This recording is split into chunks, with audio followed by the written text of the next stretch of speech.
We are live.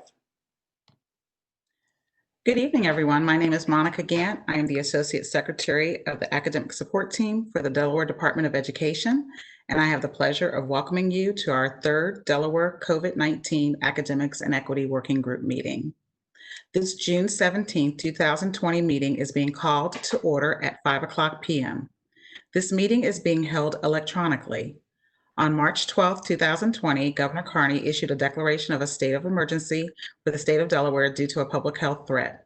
The state of emergency allows all public meetings of executive branch public bodies, including the Delaware COVID-19 Education Workgroup meetings, to be conducted electronically, either by means of telephone conference call or video conference call. The information regarding this meeting, including information on how to access a meeting electronically, was published on June 10, 2020, and posted on the state public meeting calendar site. The presentation slides are also posted. Individuals may participate in this meeting via the DDOE YouTube channel publicized on the agenda. Each week, public comment is compiled from the previous week and posted online. A copy is also provided to the work group chairs to then share overall themes related to responses that may impact the work at hand. We encourage working group members to review these comments online before each meeting. The majority of public comments related to the Academics and Equity Committee this week express different perspectives on and opinions about distance learning. Deanna Bilecki wrote, "Distance learning should be set up and ready to roll out the first day of school in August." Others expressed concern about a return to distance learning. Ryan wrote, "I think there is a false assumption that students can still learn effectively through distance learning." And teacher Tiffany Rumbley shared how challenging it had been to reach all of her students virtually and offered the suggestion Zoom meetings should be at the same time and days. The Governor's Advisory Council for Exceptional Citizens shared questions and concerns about meeting the needs of special education students and ensuring they receive related services. They also pointed out the challenge of educating younger children remotely, writing, "Learning for younger children is more hands-on as their attention spans are much shorter than older children. I think we can all agree that both hybrid and remote are less than ideal, but those decisions will be based on public health guidance."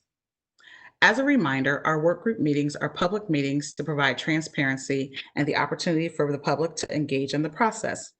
In order to enable every participant to have voice, public comment will be accepted via email at reopeningideas@doe.k12.de.us or voicemail at 302-735-4244.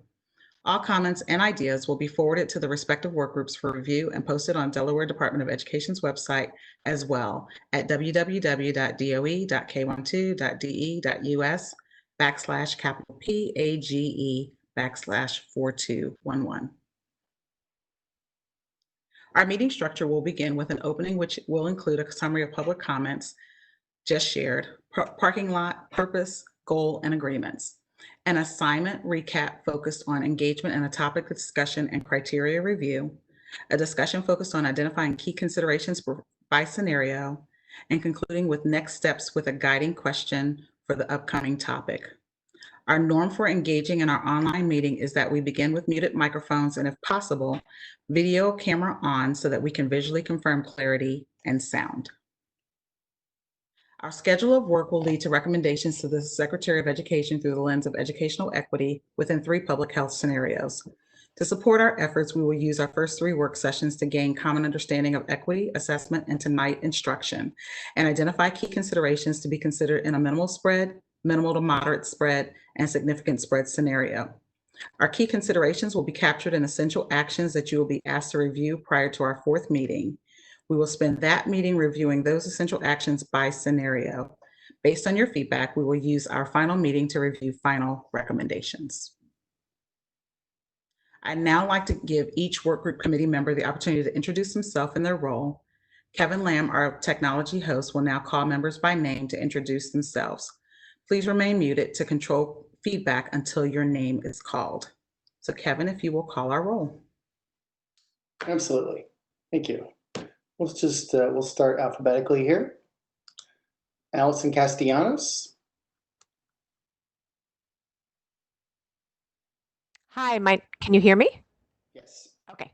My name is Allison Castellanos. I am an English as a second language teacher at Delaware Technical Community College. I'm representing English language learners and families and teachers in Delaware, and I live in Georgetown. Thank you, Dr. Burrows. Matt Burrows, Superintendent of the Appoquinimink School District. Ms. Thomas. Hi, I'm Caitlin Thomas, and I am the Delaware Educators Rising President, and I am here as the student representative. Mr. Eugene Young. Good evening. Can you hear me? Yes. All right. Good evening. Eugene Young with the Metropolitan Wilmington Urban League. Thankful to be here. Ms. Greer. Ms. Gregg, I'm sorry.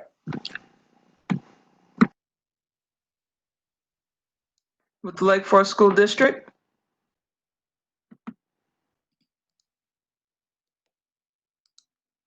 Ms. Har. Hi, I'm Gwendolyn Har. I teach at Dover High School and Capital School District right here in Dover.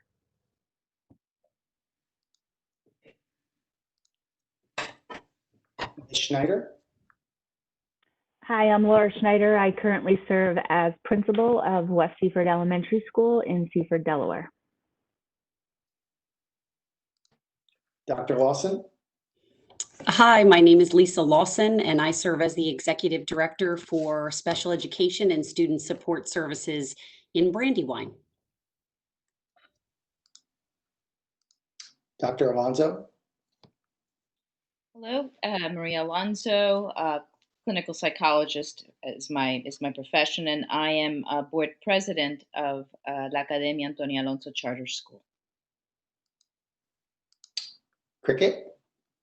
Hi, I'm Cricket Hines. I'm an education consultant for Opportunity Labs. Ms. Vitelli. Hi, I'm a preschool teacher at the Colonial Early Education Program, and I am the 2020 Delaware State Teacher of the Year.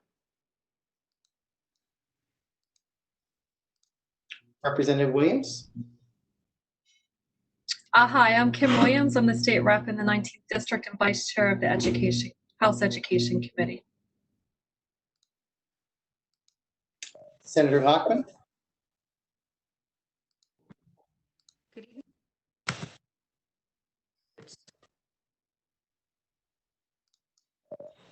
Thank you. Good evening, everyone. Tizzy Lockman. I serve as the state senator for Delaware's 3rd District, so Greater Wilmington area. I'm vice chair of the Senate Education Committee and co-chair of the Reading Consortium for Educational Equity.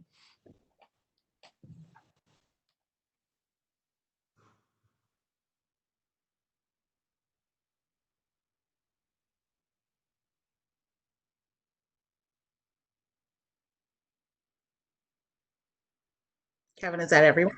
Have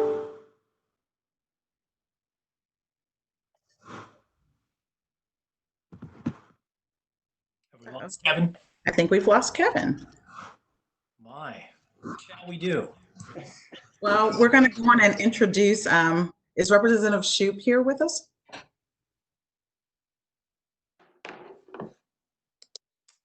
Okay. And is Senator Brian Pettyjohn here?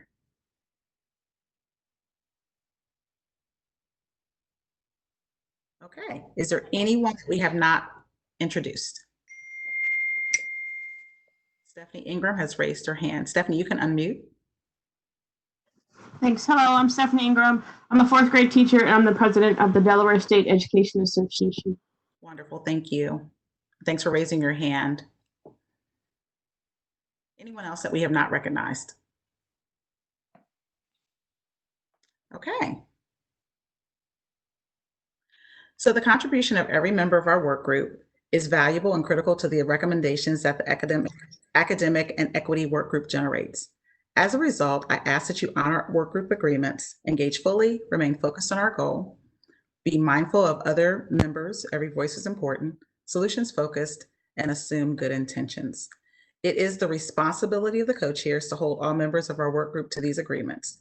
To honor your time and contribution, we will reference the agreements when needed to ensure that we are positioned to fulfill our charge and provide our recommendations to the Secretary of Education.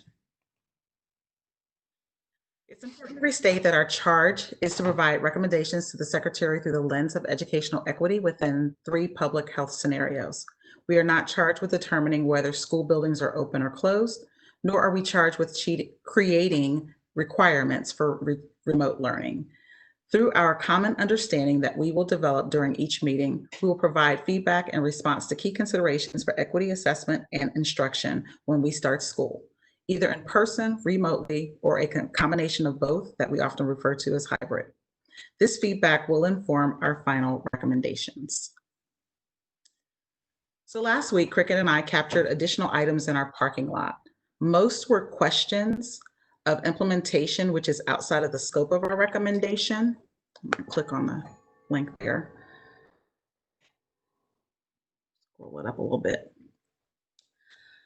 But there are items that these are items that districts and schools have already begun planning for. So they are working through the how of many of the items that were listed there. We will continue to seek additional policy feedback and guidance about the specific consideration, which was the last one, for families who are uncomfortable with in-person learning, as our group remains focused on considerations in each of the scenarios individually. So we're not talking about the scenarios mixing across scenarios. We are going to work within those 3 frameworks. I'd now like to ask our co-chair to walk us through a review of the emerging assessment considerations within the public health framework. I'll jump back over to. Thank you, Dr. Gant. It's great to be back with everyone this evening. I will quickly walk us through some of the emerging considerations that came from our conversation last week. Those will then go to inform what our final recommendations are as we move forward in this process. But before we do that, just a reminder that we are focused on equity here in this group. And equity means that every child gets what they need in school. Every child, regardless of where they come from, what they look like, who their parents are, what their temperament is, or what they show up knowing or not knowing. And that is our charge. So definitely keep that in mind as we lead the discussion tonight in instruction, where this is paramount to our success. So let's take a look at the next slide, and let's just go back to last week real quick. We will rehash the key considerations that we had discussion around for assessment. So those key considerations were the following. How do we know where each student is on the continuum of learning when we start the school year? And this is something that is very much on the forefront of everyone's mind, is what is the impact going to be on learning, if any, or how considerable, coming out of this particular absence from school. So that was something that we talked a little bit about and how that applied to assessment. We talked about how we want to measure and monitor student growth. And that's something that's really important. And we really looked closely at what assessment means and how we can move forward with assessment that's really going to give us quality information about our students to help them be successful despite whatever environment we are currently conducting school under. And then the last one is, how are we going to support educators in providing meaningful feedback to students and families? And this is something that there was wonderful work done in a very quick amount of time by districts and LEAs and schools throughout the state, but it's something we wanted to spend time on looking at assessment and thinking about how we are informing our students with feedback that will help them grow and learn, again, regardless of what scenario we are conducting school in. So we had some rich conversation. If we go to the next slide, I'll highlight a few of those. I won't read through the entire list, but during a minimal spread where our school buildings are open, there's still things that we need to do. A lot of this conversation focused on proactiveness, which is something that has been a theme in our conversations. For example, surveying families and students in their home languages about their experiences and challenges with remote learning since school has been closed. Include open-ended questions for the families so students can provide meaningful written feedback, offer input and ideas. This dialogue with our families is going to be very important, regardless of how we start the year, but it's especially to maintain this dialogue in case we have to move in and out of scenarios. So that's been a theme and something that came up again. Let's take a look at the next slide. Minimal to moderate spread hybrid situation is what we're referring to it as. Some rich conversation and emerging recommendations or emerging considerations came from here. For example, coordinating district calendars and school schedules to create as much consistency across the state as possible, assessing children during the first few weeks of school using formative assessment. And we talked a lot about the importance of formative assessment so that we can gain information and not the focus on high stakes or assessment that that would be more summative in nature. So some rich conversation around that, and I think we came to a pretty clear understanding that formative assessment was going to be driving our work going forward, and that drove a lot of this conversation. That when we do have students in schools, we definitely need to be engaged in that. And good formative assessment goes hand in hand with good feedback. So that was the essence of that conversation. And here are the emerging considerations on your screen that are going to be going to inform our final recommendations as we move forward in this process. The final slide, just to review our work last week, looks at that unfortunate situation where we're in significant spread. We have to be fully in a remote learning scenario. And what are some things that we really need to have as emerging considerations under that set of circumstances? So one thing we talked about was identifying online formative and benchmark assessments that could be used to determine where every student is at the beginning of the school year, and then of course throughout the school year as they navigate the remote learning landscape, so that our instruction and our approaches can be adjusted so that we can accelerate their learning and target our students' individual needs. And there was some conversation about, we talked a little bit about high quality curriculum, but also the transfer of that idea to what's high quality formative assessment, what's high quality benchmarking assessment that's going to give us lots of information about our individual student needs.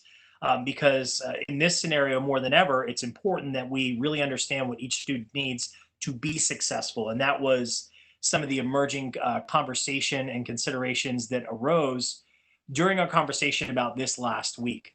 Lots of great insight and thought, and I think we learned a lot as well, thanks to Dr. Gant's explanation around how assessment's used in all of our schools across the state. So that is the sum of the work and the conversation from last week that's going to be moving us toward some final recommendations and essential actions. Dr. Gant, did you have anything you wanted to follow up on that?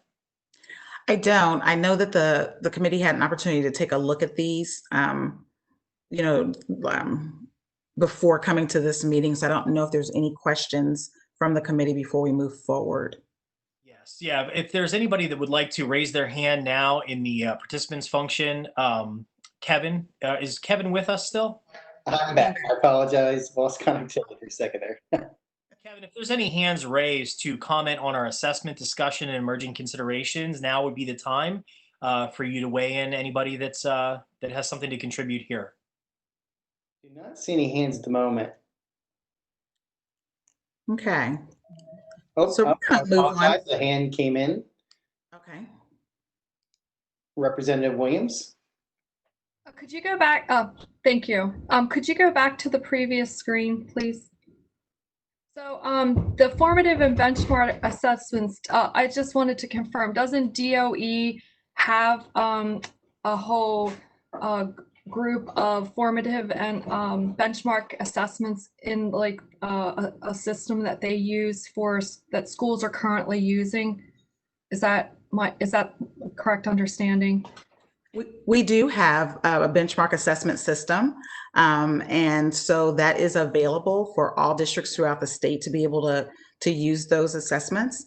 Also, those schools that have high quality instructional materials, there are formative assessments that are connected with their curriculum that would be well suited for this type of assessment at the beginning of the year to see where they are as they're moving forward. So thank you for raising that. That is correct. So it's not something that we would need to recreate in the next month or two, that there is something in place. That is correct. Yeah. I think the key here is that much high quality curriculum, which many districts throughout the state are engaged in, has that built into it. And there are systems already in place that allow for digital benchmark assessment through the state assessment system. So yes. Okay, thank you. Yep, great question. Another hand come in. Ms. Vitelli. Yes.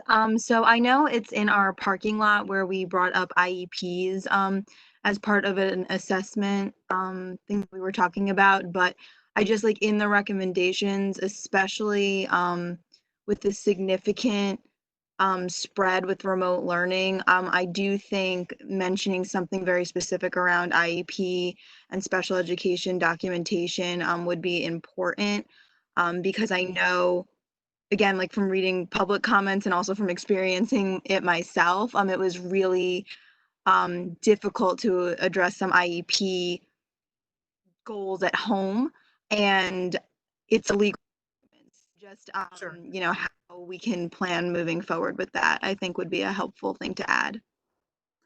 You know, Rebecca, actually, we were thinking about linking in the guidance document that OSEP sent to us regarding IEPs. And so, Cricket, if you can capture that in your notes as well, we want to make sure that we are going to actually link that in. So you should see it in the essential actions draft that we have next week. So thank you. Thank you. Thank you. In the assessment section right now. Yes. That was a topic of discussion during our planning meetings this week, Rebecca. So we are fully aware that needs to be something that we look at. Thank you. Do not see any additional hands. I thought I saw Stephanie Ingram's. No? Okay. So moving on into instruction, last week we focused on learning. As we discussed instruction this week, many of the remaining words will surface that when we talked about academics. Just as a reminder, we focused on the concept of unfinished learning, which kept us out of the remedial space, and focused on the gathering information about student learning to inform education-related decisions. This was our shared definition of assessment. We leveraged assessment to understand what prerequisite knowledge or skills students need for future work, diagnosed through data to determine student understanding of those prerequisites. And so we'll use the rest of this meeting to discuss taking action through high quality instruction. So the guiding question that we left with at the end of last week was, how will we get there? What does a strong instructional start to the school year look like for every learner? We really were able to engage in some really rich conversation last week when we broke it up based on our group perspectives. And so I'm going to ask that we do that again. And I will click on this link so you can kind of see where we're going. So I was really struck by something that Caitlin shared last week when she talked about how stressful learning had been in her new environment and how she recognizes that she is not learning what she should be learning and how she is not being challenged as she should be challenged. And so we're actually going to start with this Parent-Student Education Association group first, higher ed group first. What does a strong instructional start to the school year look like to you? And like I said, I was really struck by Caitlin's kind of description of it to kind of lead off the conversation. We're then going to ask our teachers, principals, district staff, that would be superintendent, assistant superintendent, what does a strong instructional start to the school year look like for every learner? So when you're thinking about it in the aggregate, what does that look like? And then for our elected officials, since you all serve on or are leading or facilitating education committees, within your education committee, how could a study of instruction at the beginning of the year be used to inform the legislative agenda? How can we continue this conversation so that the legislative agenda reflects the collective needs of schools? I think we're uniquely positioned here to really think about jointly crafting some the work around legislative agenda. And so these conversations really could lead to that. So really excited about hearing your perspective on that.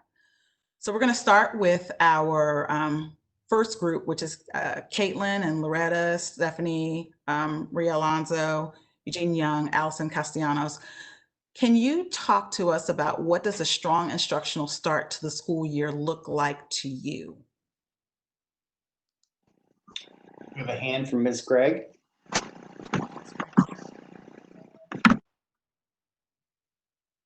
Ms. Gregg, you're on mute. Am I good now? Yes. Okay, sorry. Thank you for the opportunity. When I was pondering this question that you put forth to us, I had three things come to mind. And the first one was going back to the area that we just talked about, assessment. So I thought assessing students to know where they are academically, and then providing small group works to help students get, for lack of a better term, get caught up with where they need to be, and then teaching appropriate grade level content. Those were the items that I came up with. Okay. So I want to make sure that Cricket is capturing that. Cricket, are you able to get in? Yes, I'm actually putting it in a space in the spreadsheet. Okay, thank you. Do I need to repeat or you're good? Good. Assessing students to know where they are academically, small group work, and teaching appropriate grade level content. Okay, Ms. Gray, if you could please go on mute. I will unmute the next speaker, Dr. Alonso. Can you hear me okay? Yes, thank you. Beautiful, thank you. So one of the things that I thought about when I saw initially the question, I went, to the idea of the task first, but I hope as we look at the beginning of the year that we think about process, because COVID has really hijacked, I think, most of our amygdalas, if you will. And so I hope that we think about process.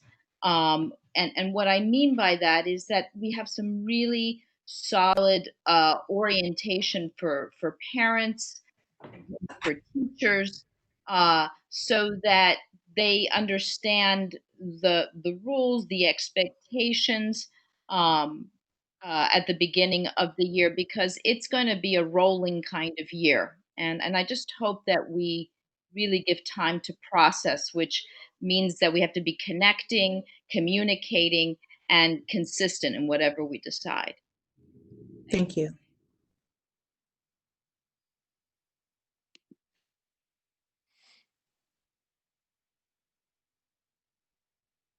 Hello? Kevin, is there another hand? There is. Ms. Castellanos, please. Yes.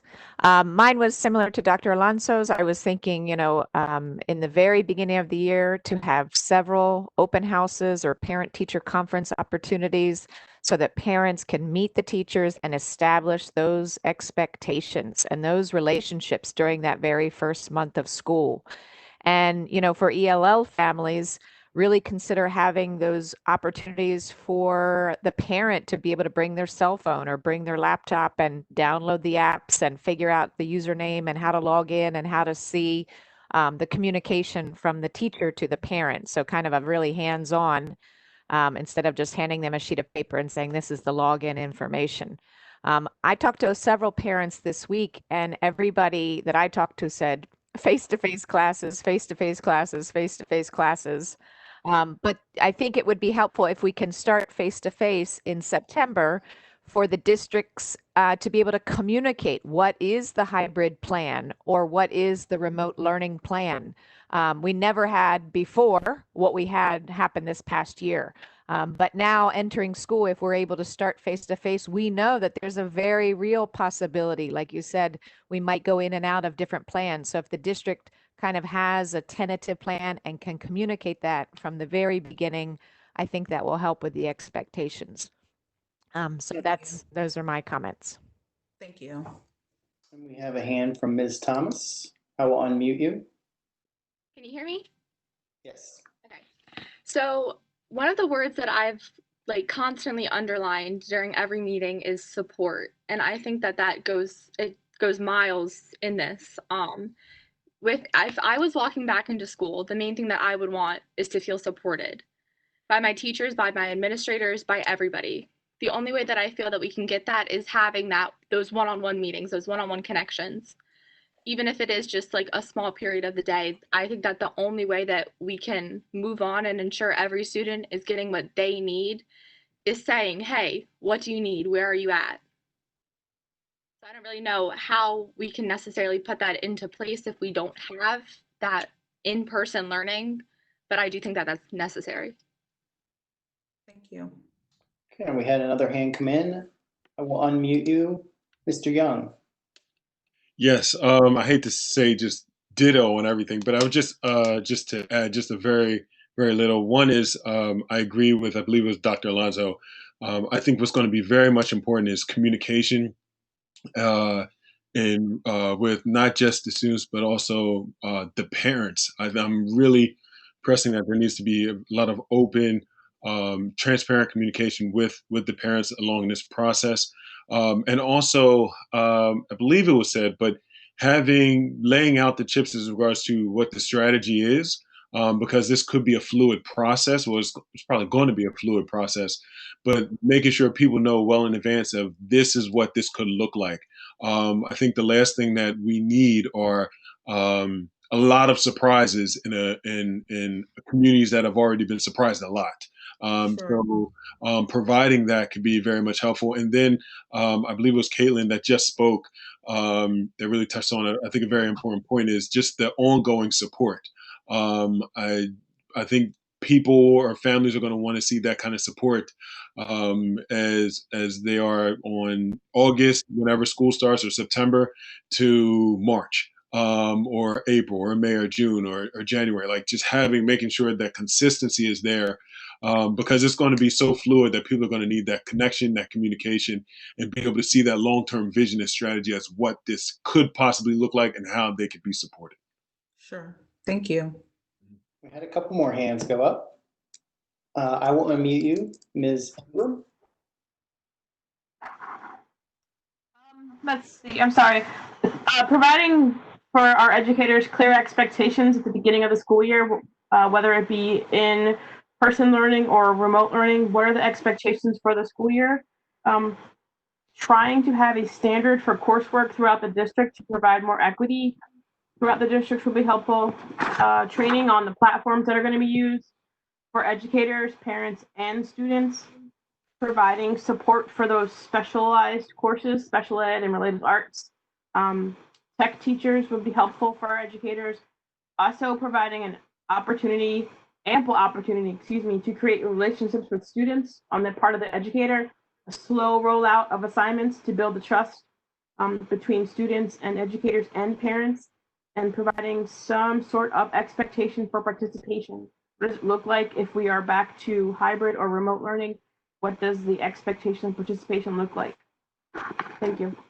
Thank you. I'm going to pause for a second. All of those are just incredible ideas, and your input is really appreciated. I know that was a lot, Cricket. I don't know if you captured all of that or if you need someone to send you what they have written down. I think we're good to go. Stephanie, I may just need the second thing you said. It was something about core instruction. Sorry, you broke up. It's something, the second thing? The second thing that you said right after expectations for the school year, that you said I think it was providing some type of standard for coursework throughout the district to provide equity between the districts. Great. Thank you. Thank you. So I think that was everyone in that group. It was. So we're ready to move on into the next group. This is the district staff. What does a strong instructional start to the school year look like for every learner? So when you're thinking about it in the aggregate, what would that look like? Looks like my co-chair has his hand up. I do. Would you like me to wait until after the rest of the group shares? You're a member of the group, so you go for it. Yeah, so this is where my mind, I live quite a lot. So I just had a couple of things. There's, everything everyone said before was highly important, and I think there are three things for a strong instructional start that are highly important. The first thing is we talked about it last week, which is assessment and really figuring out where we're at. But we've already discussed that, so I'm gonna set that aside. And it really comes down to the two R's for me, which is going to be resources, and it's going to be routines. If you think about the best classrooms that you've either participated in or visited, those classrooms have tremendous learning routines in place in those classrooms. And I think one thing that we need to do in order to be successful from the get-go is to really think about the concept of transfer. How do we take some of these routines that make successful classrooms and transfer them if there's a scenario that requires us to be remote? And I think in that particular scenario, less is more. We really focus hard on some really strong learning routines like reading 30 minutes a day or something like that, not to get too much into the weeds, but as an example, we do less and we get really focused on those strong learning routines and make sure that that is communicated, and we put some real thought into how does that transfer from a school setting to a home setting for students. And that kind of speaks to what Caitlin and many others have talked about, is how do we support those routines in and out of an actual school building.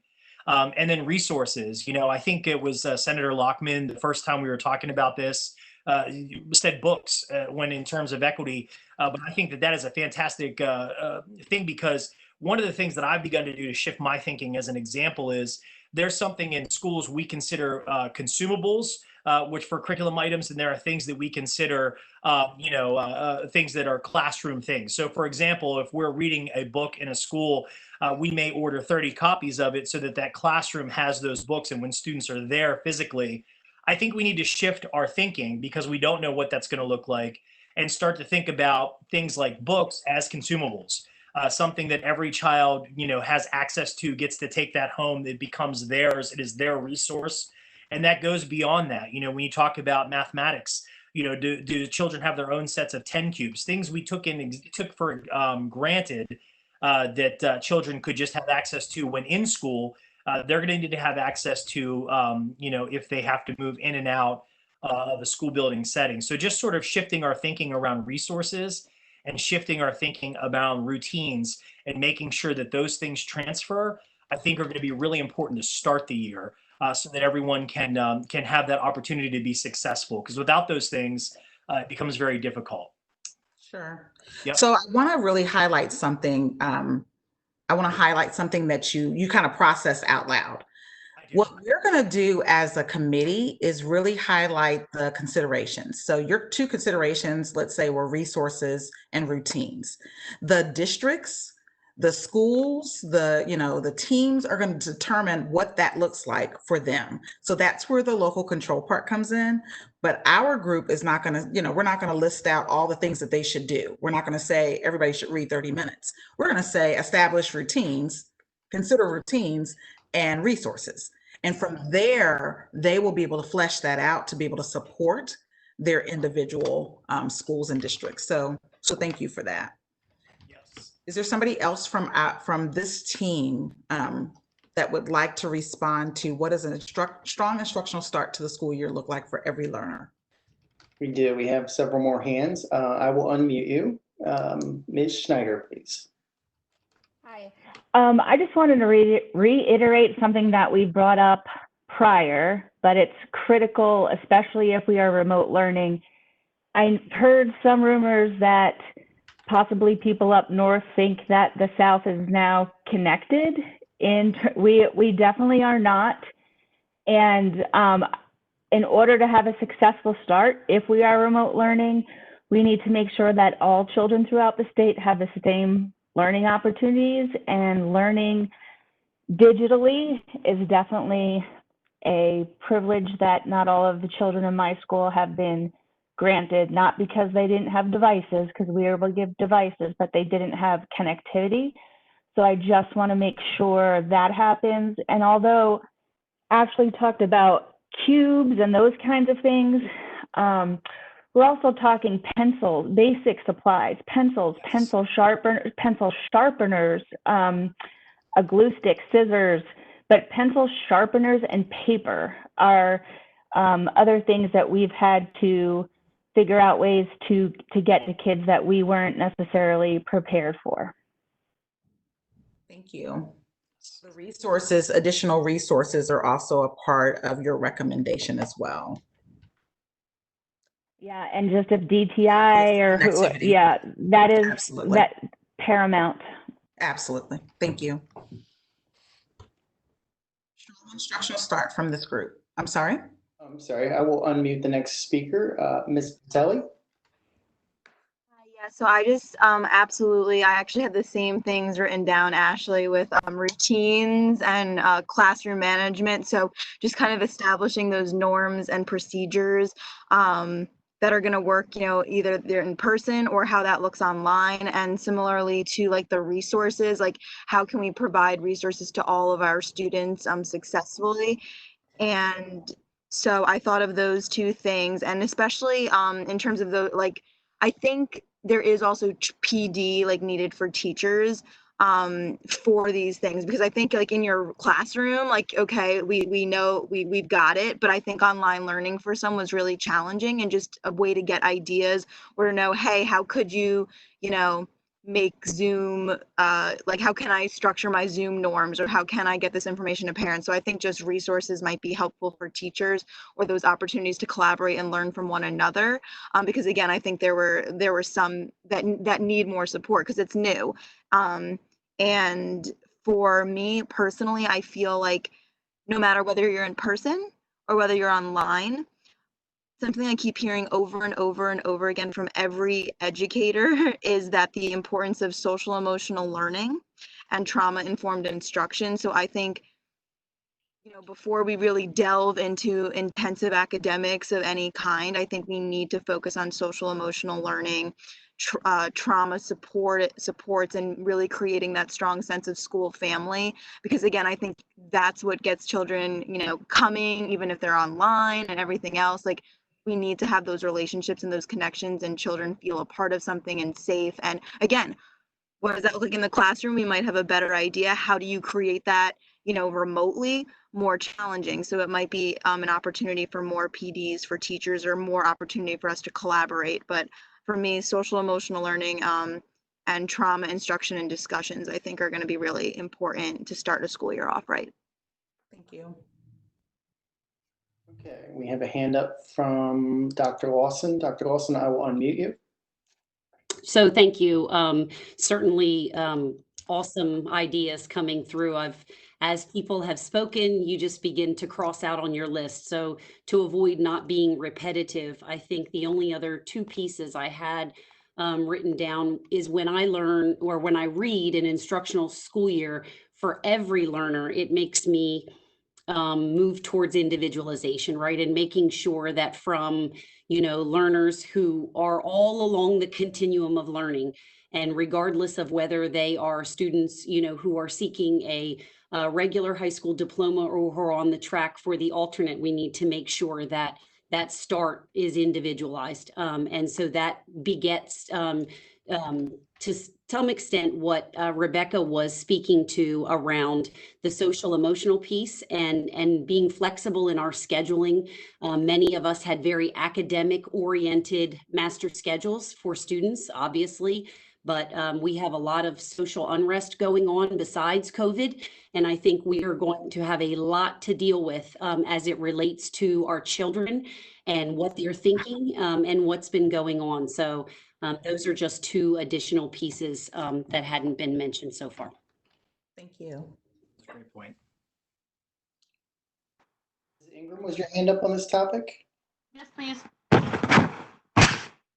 I just have a few things. Just I think for the educators, we need to reevaluate what education actually looks like. What's the most important thing that we need to be doing for our students, and kind of cut the fat, so to speak. We also need, as several people already spoke to this, to create safe spaces for our students. We need to work to build capacity of our staff to recognize and address the trauma, the grief, and the maladjustment that they might be bringing with them. We also need to make sure we build in multi-tier supports to appropriately address student need. And something that we haven't really talked about, and working to build educator capacity and educator strength, we need to make sure that we're dealing with educator self-care. Thank you. Great point. Ms. Thomas, was your hand up on this topic? Yeah, I'm sorry. I know I'm not in this group, but I just wrote down something and I felt like I needed to say it. I feel like we've been focused a lot on our early learners, which is that's awesome. That's so important. I understand that. But just as early learning sets the foundation for learning in the future, high school learning sets a foundation for our future as a whole. Before this whole entire Corona thing happened, I was completely laser focused in on college, on my SATs.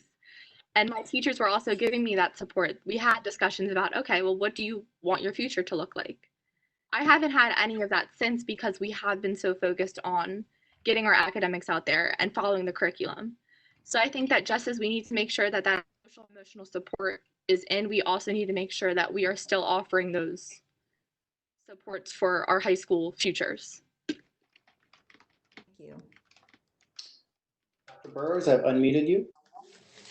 Thank you. I appreciate everything that's been shared, and I'll just add a few things to that.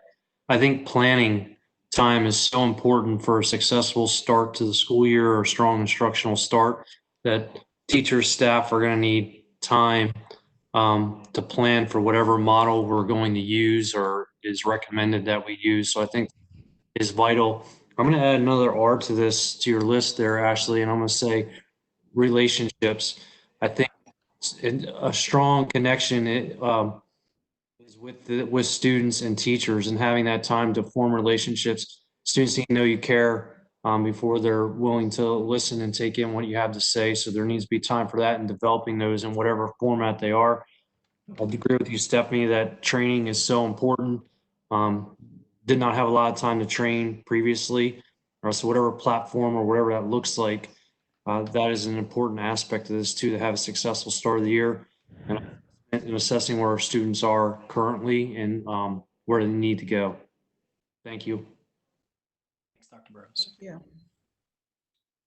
Okay, I don't see any additional hands at this time. If I could just have a friendly reminder to please toggle off the hand after you are finished speaking. Thank you. Thanks, Kevin. And so the last category is really for elected officials that serve and facilitate education committees. Really interested in your thoughts around how we can continue this conversation, that it's for it to support the legislative agenda moving forward, that reflects the collective needs of schools. And how could a study of what happens in the fall, how instruction starts strong in the fall, inform legislative agenda? Senator Hoffman, I've taken you off mute. Oh, thank you. Thank you for doing that for me. Thanks. I mean, it certainly could inform, I think, a lot of things that we may have already been working on and give us a clearer path of how to move forward. I'm going to speak a little bit sort of to things I think that are already in play, really in the lead up to reopening, discussions of how CARES Act funding is being spent, for example, and the role that we can play in sort of monitoring that, or asking questions to see where that's going. I'm seeing a lot of questions, as has been said by others in other categories, about outreach supports, which I think we've talked about since the first meeting, the social emotional learning and trauma supports, and making sure that we're investing in those types of things as much as we're investing in things like the infrastructure to ensure that all of our Wi-Fi, which is also extremely important. So I think those are things that we want to make sure are happening. And I think we can also sort of monitor how those investments are working out, almost in a sense as a pilot of things that we might want to, moving into the future, continue to seek ways to make sustainable. Some of which are things I think that have already been on the table, but now to really see what works and what doesn't. And where we want to be steering funds in the future. So I'll give my colleagues an opportunity to speak too, but certainly having any studies and data on how that's going for our committees individually, or probably more likely jointly, would be great. And then I would be remiss if I didn't highlight the Reading Consortium for Educational Equity, which of course is to continue those conversations on a regular basis, in particular when we're out of session, and has a work group coming online, which is looking specifically at social emotional resource programming. So that's another space to have those ongoing conversations. Thank you. There are no additional hands. I apologize. Representative Williams. Okay. So and I agree with what my colleague said, Senator Lockman, but the only concern that I have about this is it's really going to be hard for us to do anything. Our session ends on June 30th, and you guys, if you guys are back in school, late August, early September, we don't head back into session until January, and then, by the time we get situated and start our committee meetings, really nothing can get passed until sometime probably in March. So for us to assist in any way, it's going to be a problem. I mean, I'm just being frank. So I'm not saying that we could not talk about these things during the summer and figure out a legislative agenda, but for us to get anything done between now and next January is impossible, to be quite honest. And to be fair, Representative Williams, our thought wasn't before January. Our thought was, how do we continue? These are really great conversations with lots of different perspectives that maybe we don't normally have. And so how do we continue this conversation so that could, moving forward, inform legislative agenda as we move forward? So thank you for that.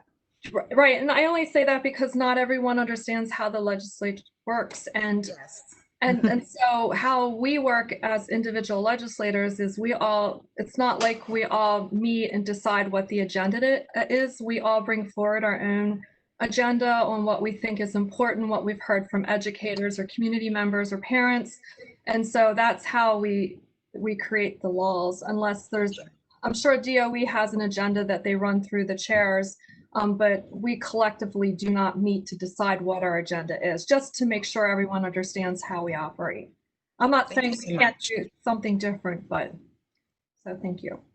Thank you for clearing that up. Thank you. Okay, the board is clear. Wonderful. Awesome conversation. Really appreciate everyone engaging and thinking about that question about a strong instructional start for every learner at the beginning of the school year. So as we think about the strong instructional start, Delaware's instructional vision is that every student across the state of Delaware leaves school ready for success in college, career, and life.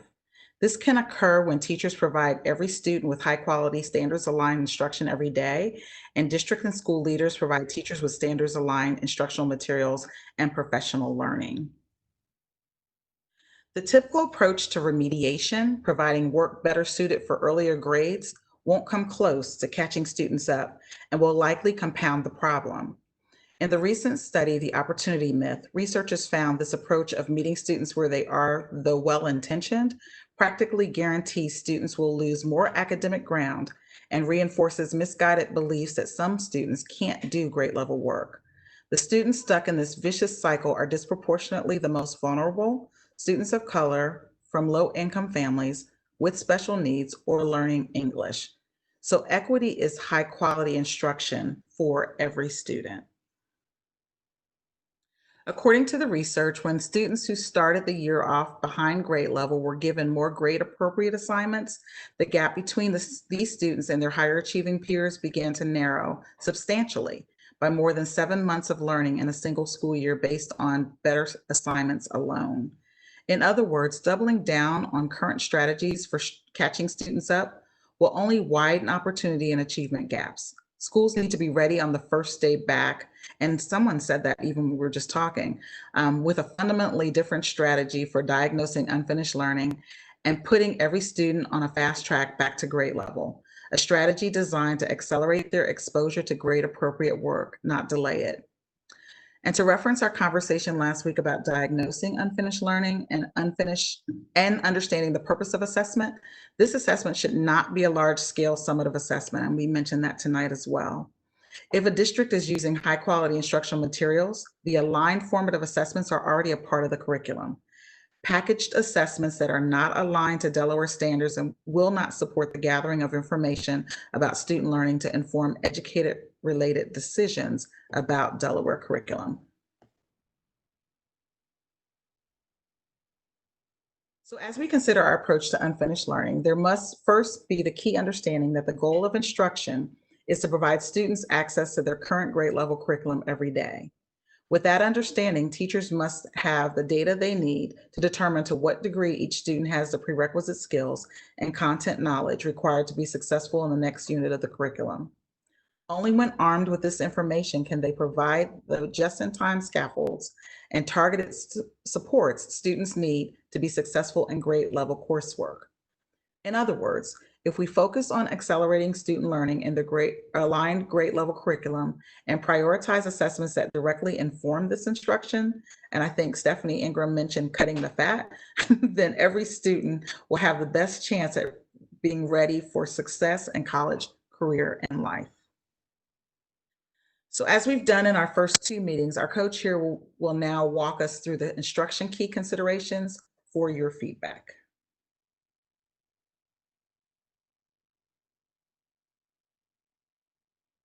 So Mr. Giska, are you there? Can you hear me now? I can. Wonderful. All right. Hello, everybody. So let's take a look now at the key considerations around instruction. Based on the feedback that we've received from our stakeholders, the following 4 considerations are what's going to frame the rest of our conversation tonight around our 3 scenarios. The first consideration looks like this: how will we ensure instructional quality is occurring in all learning environments? As we know, we have to move through different learning environments possibly. How will we ensure quality instruction is happening in all learning environments? Number 2, how do we prepare educators to provide support to meet every learner's needs? And we've talked a lot about individualization as well as the need for professional development. So we have been well on our way to touching on these considerations. Number 3, how do we provide the time and space for educators to immediately engage in professional learning experiences necessary to support curriculum and instruction? And then 4, how do we provide the time and space for educators to engage in ongoing professional learning communities necessary to support curriculum and instruction? So these are our key considerations, not only involved in the actual delivery of instruction, but also the planning for instruction and how teachers can learn and grow as well. So I'm excited to hear what your comments are going to be. So if we could go to the next slide, we'll begin to open this up. Remember, we've decided to allow you to determine, or we will compartmentalize or put your comments into either the open, hybrid, or remote buckets for those different scenarios. So when we open up the conversation around these key considerations, feel free to raise your hand in the participant column, and Kevin will call on people for us, and we will hear your wonderful ideas and your expertise around these 4 considerations regarding instruction. So that's how we're going to structure this as we have the past 2 weeks. So let's go ahead and open up the discussion for, let's say, number 1, how will we ensure instructional quality is occurring in all learning environments? Something we need to consider. And Kevin, be on the lookout for hands. Ready.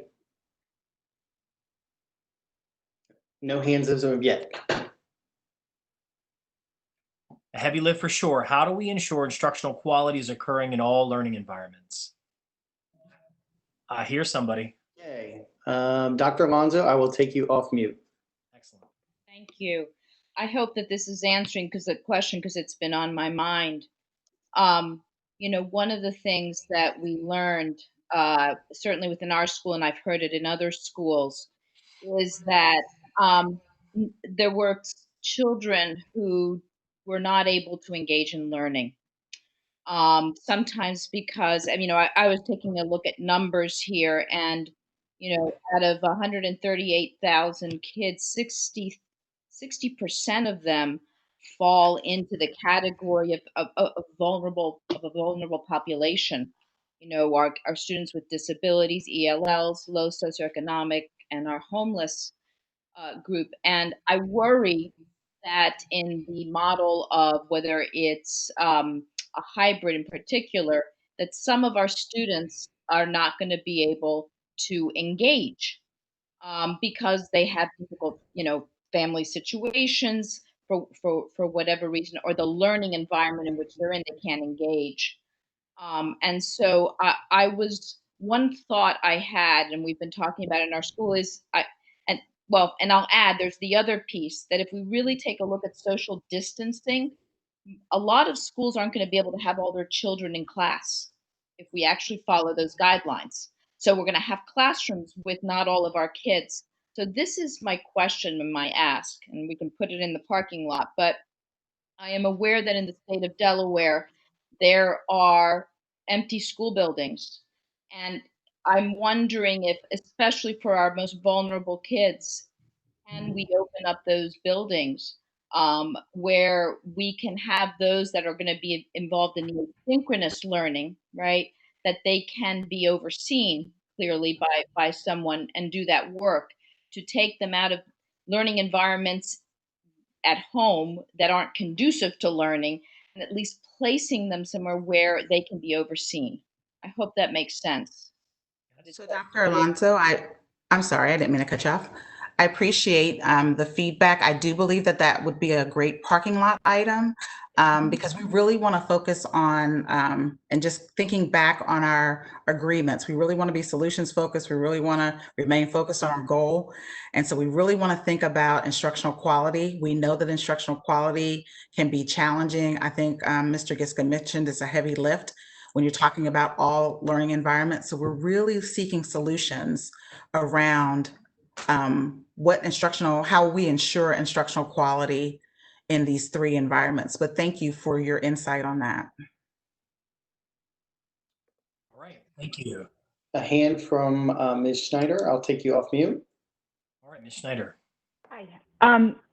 Ashley, thinking about what you were talking about regarding collecting data and thinking about our youngest learners and even the older ones for that matter, and driving quality instruction. When parents have to be so involved in the learning, especially with the young learners, I'm wondering what kind of recommendations we might give for folks that we know the data we're getting is actually about the kid and not about the parent or the sister or brother. Because I'm trying to think, like, what kind of data are we talking about? Like doing a dibbles over Zoom? And those are, I think, the kind of so these are all, again, I get it, these are more vague, but I think districts are really going to need some down and dirty, concrete kind of recommendations. Because like last time, like I think Dr. Burrow said, we had like 2 weeks to throw everything together. And we have more time than that at this point, but I think we're just going to need some more clear direction on things like that. Absolutely. Laura, I agree that there is some challenge around particularly the grade levels where students need basically constant support structure during instruction by the adults or other members of their family, whoever that may be. And I know that begins to muddy the water about what kind of feedback are we getting as educators from those individuals? Is it genuine feedback around our students' abilities? Or are we getting some overlap from the person that's with them? I think one thing that comes up again and again is how important it's going to be to educate parents, and have an outreach program there for our school districts and each LEA to communicate with parents about this is how you can go about helping your child. This is how you can make sure we're getting accurate information about your child's abilities so that we can continue to build things for them. That dialogue between parents and districts specifically about what that should look like. And there's lots of different ideas and approaches to that, but I think that's really important. And the assessment piece, and I'll kind of set that aside. That could be a parking lot item that we explore further because we talked about that last week. But the assessment piece does provide some challenges. In your example of dibbling, via Zoom, there are challenges around that. So recognize that for the parking lot for sure. All right. Thank you very much, Laura. Ms. Craig, I've taken you off mute.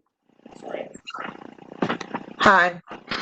Okay, my thought was best practices and possibly a survey of the parents for students who were doing remote learning at home, what they felt went well, what they felt didn't go well, what they thought maybe could be changed, and definitely a survey of the teachers to have their same feedback on those.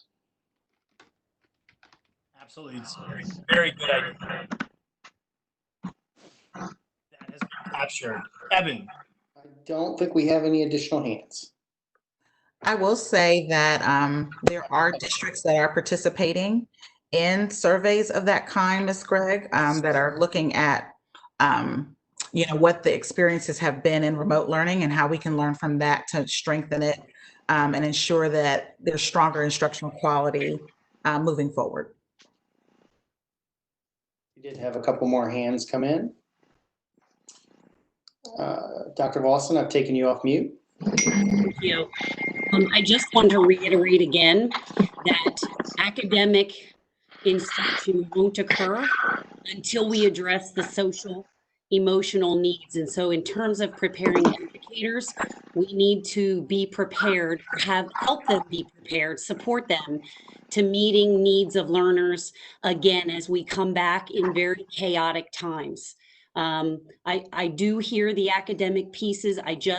They're not going to be ready for that until we can situate, what's going on. Obviously, if we are remote or hybrid, this is going to be very, very difficult. But I just wanted to reiterate that piece. Thank you, Dr. Lawson. I will, just as a note, I think we can all agree that that our students returning to us this fall, whether it be virtual or in person, will provide us probably with the greatest challenge we've had social emotional wise, coming off a global pandemic that has had tremendous impact on both our economy and public health. And then, of course, with all of the issues we're having as a society as well. It's going to be a very big challenge, and you're right, it's something we need to put in the forefront of our thinking, while remaining focused on academics and equity as the focus of our group as well, though. Dr. Gant, did you want to share? I do. The other thing I would add is that, even though we have 3 different working groups, we can't separate our work. Our work is going to overlap somewhat. So I do know that the health and wellness group is really tackling the social emotional, as well as the physical health. That's something that they're really tackling. So because we put instructional quality and we're focused on academics on the academics and equity work group team, it doesn't mean that we're doing that without understanding the social emotional piece. This is just the focus of our group, and that's why we're really honing in on that work. So I just want to state that so that no one thinks that we're overlooking the social emotional, but we're gonna put all that together. So thank you. Kevin, it's fine if anybody wants to, that has a hand still up, share around consideration 1, but I'd also like to open everyone's mind up to considerations 2, 3, and 4 as well, dealing with how we prepare educators and provide time and space, and engage in professional learning communities. Anybody has any ideas or expertise around those areas as well, and you want to raise your hand and share those ideas, I think we can, based on our time, we can shift the conversation in that direction. Too. So Kevin, is there anybody or who's next in the queue? Okay, so we have 5 hands up this time. I'm going to go to Ms. Patelli next, and I have taken you off mute. Thank you. So I'll touch on one briefly, and then I do have something for the other question, but instructional quality, again, I think we did talk about it. I think it's going to be those resources. So how do we get, the internet, the connection, and those resources to our students if we're in hybrid and remote? So again, opening, I think, we have access to these resources, but I think the resources to ensure instructional quality is going to be huge for hybrid and remote to make sure we're getting access to everyone, whether that be in-person materials and internet and connection. Then for how we can provide the time and the space, I do, especially for hybrid and remote learning, it's a lot of reflection. It's a lot of, well, that didn't work, and oh, that did work. And so I think maybe taking time in PLCs when teachers come together to really use that time to reflect on instruction, to talk about and be vulnerable, what worked, what didn't, collaborate, share ideas. I think that's going to be huge, and it's going to be ongoing throughout the time that we're doing this, even more so than ever. So thank you. Thank you, Ms. Vitelli. Well said. Okay, next up, I've taken you off mute, Ms. Ingram. Thank you. I think jumping on to what Ms. Vitelli just said, we need to think about how we can provide our educators with collaboration, not only within their district, but outside districts. in Delaware and outside of Delaware, and we're looking for best practices. What are some things that worked in different districts throughout the state and districts outside of our state? I want to think about how we can continue to provide flexibility for our educators when they're working specifically with hybrid and remote, thinking about how we can make sure that the feedback they present to their students and concerning their work and performance is the best feedback they can get to help ensure their students are doing the best that they can. I also want to make sure, oh, I lost my last thought. I'm sorry. I'll have to come back to that one. Oh, I know what it was. Making sure it's for, when we're talking about PLCs, we're talking about making sure the folks that we're including are not just educators. We need to include the nurses, our counselors, our custodians, our nutrition services, transportation, aides, coaches, social workers, anyone who has anything to do with students and parents need to be involved in the decisions that are being made and need to be involved in the PLCs that are happening before school, during school, and after school, so we can make sure that we're engaging our students in the best way possible. Yeah, if I could just respond quickly to Ms. Ingram, I think that the first point that you made around opening that conversation up, not just in PLCs or professional learning communities with our teachers, but really expanding to cross-district or even nationally or globally. One thing I've seen, and I don't mean to harp on this idea, but I think it is important. One thing that I've seen happen with the high-quality instructional materials, which which has come up quite a bit, is that in those groups exist communities that have opened that conversation up.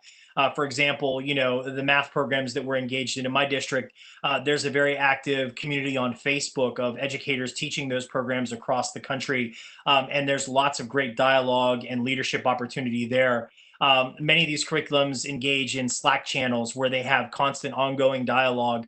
So I think there's, one thing that comes along with the curriculum and instruction from high quality materials is that there are these communities built around them that can really magnify that conversation and inform those PLCs. So it's an excellent point, Ms. Ingram.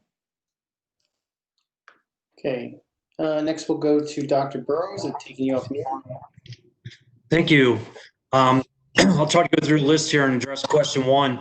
I mean, I think some of the stuff we're going to have to do to ensure that we have instructional quality in all learning environments is, right, we've got two models that we've looked at so far. We have what we're calling the normal, and then we have the remote. And so just gathering feedback from our teachers, our students, and parents on how that went, what it looked like, and taking that data to improve the models as we move forward. As we've mentioned on this call, hybrid's probably going to be the most difficult for us to look at. I'm envisioning it as a mix between traditional classroom and remote learning. So if we can get feedback and look to improve it, and we already know some things that we need to improve in the remote environment to make it better, I think that we can ensure instructional quality there, and to make those improvements but it will be better than it was. Providing educators, I think this comes down to PD and training with our educators, and that requires time. It gets into some of the discussions we have now. Right now, most schools are finished and most teacher times are finished this year. So we're on voluntary time now at this point, where that would require us to pay teachers for training and things like that. An idea may be for us to look at the adjustment of our opening calendar. Do we need to build in more PDE days at the front of our calendars now if we're going to go back in a different situation than what we thought we were going to go back when the calendars were set? So just to look at that and have some flexibility. I think also some things we need to look at is the 1060 and the 1032 regulations that we currently have. We need to look to address those, because if we're in a hybrid or remote situation, do we need to build PD time in for our teachers throughout the day, knowing that the screen time is not like it is when you're in traditional setting. You don't need the 6.5 hours right in front of students in order to carry that out. So I think those are considerations and things that we need to look at as we move forward. Good. Thank you, Dr. Burrows. Thank you. Next, we're going to go to Mr. Young. I've taken you off mute. Yes, Miss Ingram did a great job. She hit one of the points I was going to say, but she did it a lot better than me anyway. So that's even better. But another thing I was going to topic I was going to bring up is making sure that there is, whether an open, hybrid, or remote model, making sure there's conformity.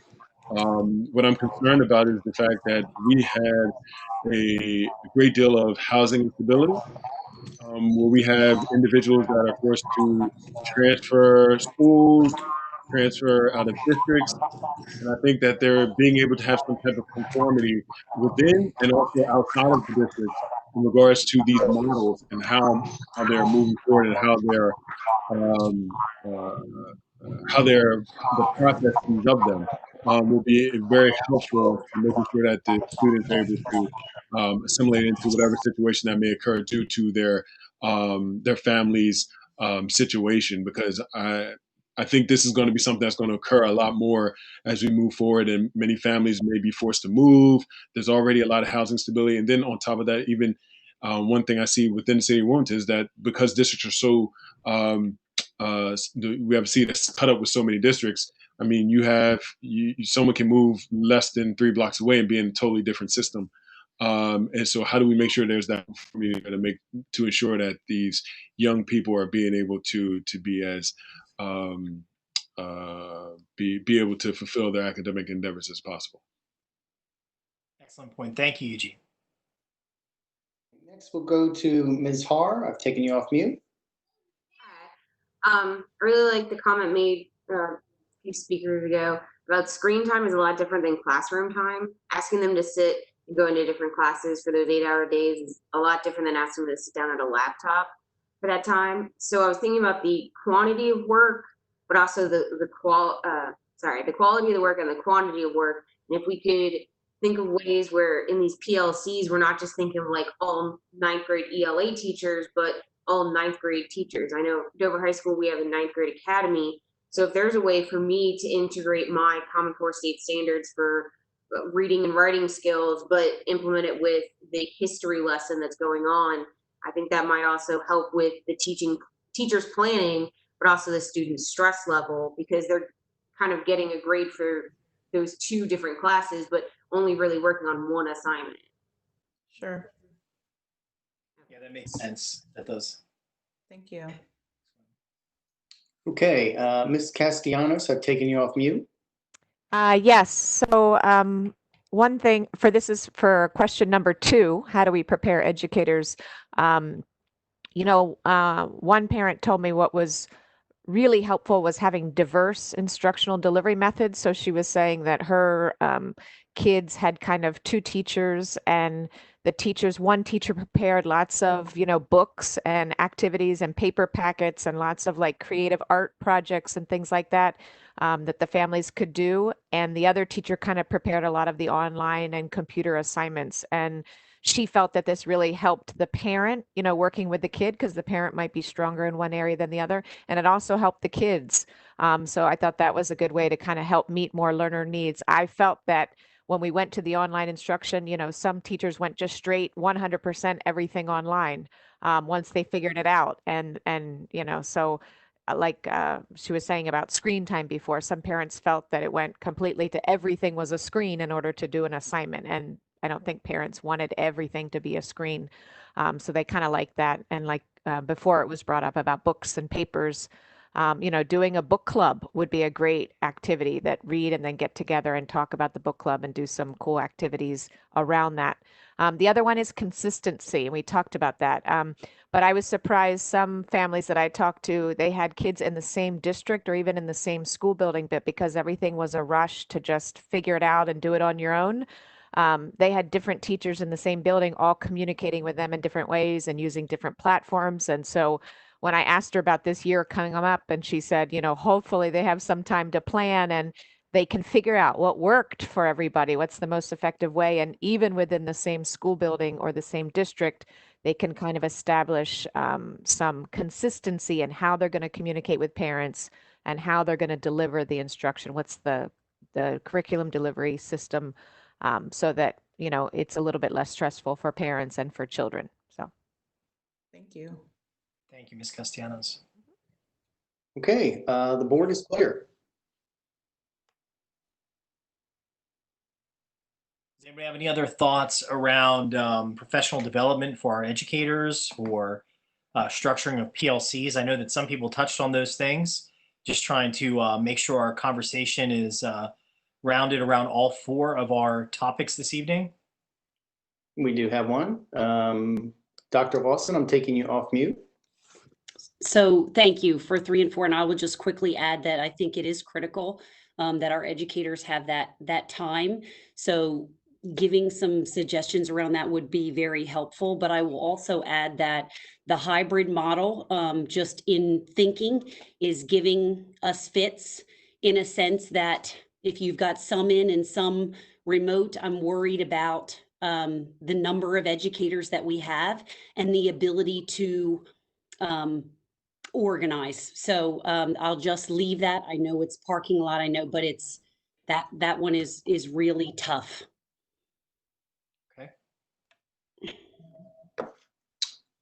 Okay, we're going to go to Ms. Thomas. I've taken you off mute. Just kind of following up with what was just said by Dr. Lawson. So this would obviously be parking lot as well, but how do we decide which learners are in school and which learners are at home? Because I think that that's not equitable itself. Personally, as a student, of course I want to be back in class. I would feel a certain type of way if I knew some of my classmates were and I wasn't. So just how are we going to figure that one out? In your perspective, what would you think? I mean, what are your ideas around that? I feel like I've talked about this with some of my teachers. So at my school we have odd even days. And we were kind of seeing, we were talking about the possibilities of having an odd group instead of an odd day. So on odd groups, those children would come in, and then teachers would have the night to clean, sanitize everything down. Even days, the even group would come in. So that way, every student is getting kind of the mixture between remote learning and being in the classroom. But I don't know if that aligns with the CDC and all of our new guidelines. Caitlin, I know that that's not something that this group is focused on strictly, but I do know that those ideas and ideas similar to yours are being discussed in some of the other groups from health and wellness about how to get students back into a school in a hybrid situation. And you're right, there is equity issues around that, making sure that everyone has an opportunity to have those synchronous experiences, which is kind of sounds like what you're craving. And in my experience with my own children, and many of the students in our school district, is very important. So you do bring forth an important point that those synchronous learning experiences are valuable for students, every student. And that's something that does have to be factored into our equity conversations. Absolutely. Thank you so much. Well said. So as we conclude today's meeting, let's review the primary points discussed. First of all, our instructional vision is that every student across the state of Delaware leaves school ready for success in college, career, and life, which can occur when teachers provide every student with high-quality, standards-aligned instruction every day, and district and school leaders provide teachers with standards-aligned instructional materials and professional learning. Also, access to current grade level curriculum every day for every student is equity through instruction informed by data. Schools need to be ready on the first day back with a fundamentally different strategy for diagnosing unfinished learning and putting every student on a fast track back to grade level, because acceleration and better assignments over remediation results in greater academic growth. So equity is where we're going, assessment is where we are now, and instruction is how we will get there. So keeping all of this in mind, please be prepared for next week's discussion by reading the Essential Actions document, which will support our recommendations to the Secretary of Education. Our goal is to forward the draft to you by email and post online no later than Monday, June 22nd. Cricket has been, I know, typing furiously as quickly as you can, feverishly. And so we're going to try to get it to you by Friday. I cannot guarantee that, but you'll definitely have it by Monday. It's going to be a pretty hefty draft because it will be all of it together. And so it's really important that you take a look at it. You really dig into it. It's going to be written by scenario, minimal to moderate, and significant. It'll be a compilation of all of your key considerations, feedback from curriculum, instruction and assessment experts, and aligned public comment informed by the public health scenarios. And it will be informed by our definitions of equity, which is every child gets what they need in our schools, assessment, process of gathering information about student learning to inform education-related decisions, and instruction, access to current grade level curriculum every day for every student. So next week will require us to be laser focused on the essential actions needed within the 3 public health scenarios. Your preparation and contribution is appreciated, and thank you so much for your engagement. We would also like to thank our viewing audience for joining us. Please remember, if you'd like to share your ideas, send your feedback to reopeningideas@doe.k12.de.us or leave a voicemail at 302-735-4244. Thank you, everyone. Have a great evening. This meeting is adjourned. Thank you, everybody. Thank you. Have a good day. Thanks as always. Dr. See you Gant. next week. Thank you. Thank you. Thank you. Thank you.